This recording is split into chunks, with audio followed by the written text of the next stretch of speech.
আরজিকর হাসপাতালে চিকিৎসক তরুণী খুনের ঘটনায় নির্যাতিতার বাবা মায়ের আর্জি ছিল তাদের আইনজীবীদের নিয়ে হাসপাতালের ক্রাইম সিনের ঘটনাস্থলে যাওয়ার। হাইকোর্টে এই আবেদন শিয়ালদা আদালতে করার আদেশ দিয়েছিল, কিন্তু আজ এই আবেদন খারিজ করে দেন বিচারপতি। তবে বিচারপতি এদিন সিবিআইয়ের ভূমিকা নিয়েও প্রশ্ন তুলেছেন। গতকাল আমরা যেই অ্যাপ্লিকেশনটা করেছিলাম যে আরজিকরের টোপোগ্রাফি দেখার জন্য প্লেস অফ অকারেন্স ভিজিটটা, সেটা লার্নেড কোর্ট রিজেক্ট করেছে। ওনার বক্তব্য এই মুহূর্তে সেই জায়গাটা উনি অ্যালাউ করতে পারছেন না, যেহেতু ইনভেস্টিগেশন চলছে। কিন্তু এখানে উল্লেখযোগ্য উনি কিছু গ্রাউন্ডস লিখেছেন এবং পুরো যেই সাবমিশন কোর্টের কাছে করা হয়েছে প্রত্যেকে সেইটা উনি নোট ডাউন করেছে।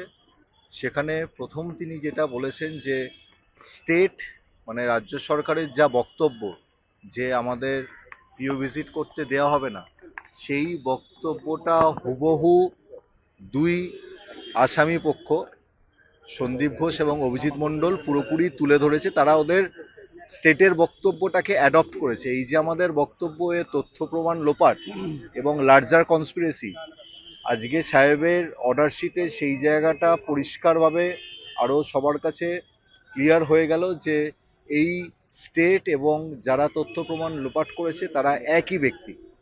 এবং আরও একটা জিনিস উনি উল্লেখ করেছেন যে এখানে সিবিআই এর ভূমিকা। সিবিআই এসে গতকাল একটা নো অবজেকশন বলে গেছে। তার মানে কি সিবিআই নিজেরা তদন্ত করতে পারছে না?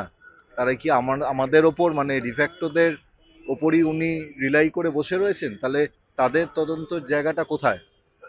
আমাদের যা জায়গায় আমরা লড়াই করছি, যেই জিনিসগুলো আমরা তুলে ধরার চেষ্টা করছি যে এই ঘটনাটা একটা ইনস্টিটিউশনাল মার্ডার এবং কনস্পিরেসি রয়েছে, এটাতে লার্জার কনস্পিরেসি মধ্যে তথ্য প্রমাণ লোপাট রয়েছে। সেই জায়গাটা আমাদের যেই অভিযোগটা সেটা আজকে আরো তুলে ধরলো লার্নেড কোর্ট তার অর্ডারের মাধ্যমে।